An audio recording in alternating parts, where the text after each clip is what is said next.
Hello again from Radius Bridge. Today I will be showing you 5 quick Windows 10 tips. So the first tip we have is how do you check your memory and what is it?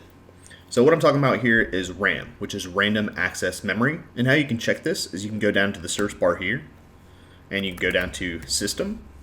System information is going to pop up. We're going to go ahead and hit Enter. And now we can scroll down. And I'm going to go ahead and expand this. So installed physical memory is how much RAM we have in our computer, and this is 8 gigabytes. So what is computer memory or RAM? So RAM stores the information your computer is actively using so that it can be accessed quickly. The more programs your system is running, the more you'll need. Also, another quick tip, Windows 10 uses 2 gigabytes of RAM for the system itself, so if you're shopping for a new computer, we recommend getting at least 8 gigabytes of RAM. How much hard drive space do I have? We can go down here to File Explorer and go ahead and click on this icon. From here, we just need to click on this PC and scroll down. So as you can see here, this is the OSC right here. And as I scroll over this, we see the free space and the total disk size. This is going to vary depending on which computer you get. It's important to check your disk space periodically, just to make sure you know you have enough free space in order to add more things to your computer. How do you recover a deleted file from Windows 10? Let's go ahead and create one real fast. I'm just going to go ahead and create one in Notepad. We'll just do test, file, save, as a TXT document. I'm going to go ahead and save this to my desktop. Go ahead and exit out. So now that we have this on the desktop, I'm going to go ahead and delete this.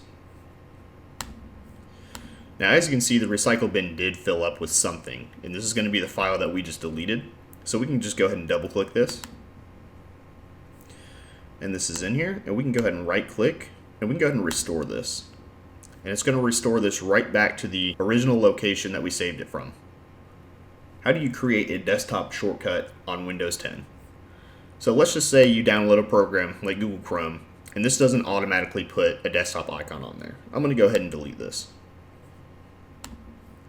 So I know I already have Google Chrome on my computer, and I want to be able to access it quickly by putting it on my desktop.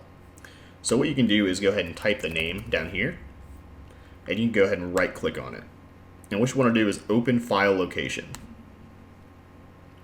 Once the file location is opened, it'll be highlighted, and we can go ahead and right click, and we can go ahead and click on send to, and then desktop, which is creating a shortcut. Once we've done that, we have easy access to the program. How do I check for updates on Windows 10? So sometimes Windows will notify you if you have updates. For example, if I scroll over here, I do need an update and it is time to restart, and you can go ahead and double click on this and a screen will come up. But if you don't have this, you can go ahead and type in updates into the search bar, and check for updates will pop up. We can go ahead and click enter. And as you can see, I have a bunch of updates here. It's either going to be pending an install or pending a restart or pending download. So whichever one you can do, you can install and download, and most likely you will have to restart your computer after the updates run.